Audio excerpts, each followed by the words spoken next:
points are given to you and we want to find out what is the midpoint of that particular line segment.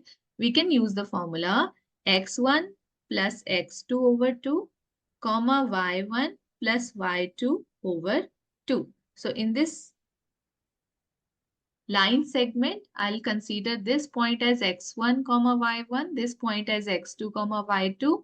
We will put the values 7 plus 3 by 2, comma 1 plus 5 by 2, and finally we'll get 10 by 2, comma 6 by 2. We can simplify it and we'll get the point of intersection.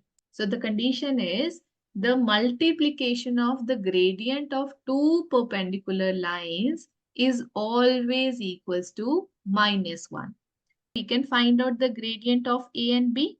So the gradient of A and B would be equals to, we will use the formula here to find out the gradient, y2 minus y1 over x2 minus x1. So once we will put the values, y2 is 5, y1 is 1, x2 is 3, and x1 is 7. So 4 over -4, which is equals to -1. We get the value of MAB as -1.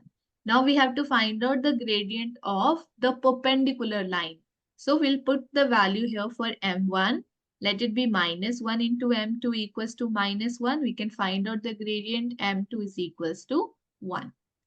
Now we have the gradient of the perpendicular bisector. We have one point of the perpendicular bisector 5, 3